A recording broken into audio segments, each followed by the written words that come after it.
Break is just around the corner, and that means most students will be taking their midterm finals coming up in just a few weeks. We know that pressure in my house. So how can you be sure that your kids, your high schoolers, even your college kids are ready for those tests? Dan Koken from Denver Test Prep here with some important advice for us. This is a stressful time of year, not just for the kids, but for the parents who are worried for the kids too.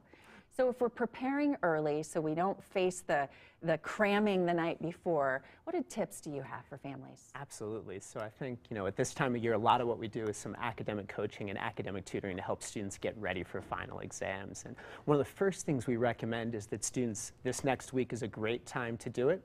Go and talk to your teacher and find out what will the structure and content of that final exam be. That way you can get started early figuring out how best to prepare. So you asking specifics like, is it going to be multiple choice? Am I going to have to write an essay? Those types of questions to your teacher? Absolutely, because I think you're going to study for a multiple choice exam in a very different way than you might for an essay test. Okay, good. So talk to the teacher. Yep. Form that relationship early on.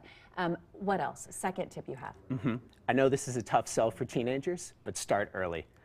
If you have multiple final exams coming up, there's no way you can handle it all at the last minute. Great thing for parents to do with their kids at this point in the process is to get a plan in place. When will you study? How will you study for each of those tests? Even where will you study? Absolutely. Are you going to study in your room? Are you going to study at the kitchen table? You have all of that down too. That is absolutely true. Okay, third tip that you have, form a study group. Why is this important? Yeah, so this is a really effective way for you to get information from other students in the class that you trust about what could possibly be on the test. Now, one word of caution, we all have that friend who's a ton of fun, but isn't the best person to study with, not the right person in your study group. But go with a main aim of figuring out everything that could possibly be on that test and use your friends to help you figure out what that might be. What's a good study group? 2 to 3, 4? Yeah, I'd say 3 to 5 students is usually a great way to go with that. Yeah, and then have some structure with the study group too. Huh? Absolutely. Structure, and again, as you mentioned, location. Make sure you're in a place where you'll actually study. Good. Okay.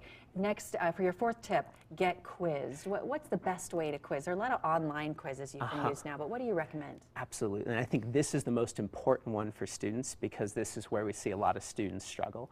Now, what you really want to do, if your teacher is nice enough to give you a study guide, what you want to do is convert that into a quiz or final exam that you can do for practice. Also, in that study group, you guys can put together a mock test that you can keep doing repeatedly. Group, great for building the test, but you've got to invest the time on your own to show that you can produce the material before test day. Fantastic. Okay, fifth and final tip. Yep. Well, this one I can personally relate to as the proud dad of a 3-month-old baby girl is get some sleep.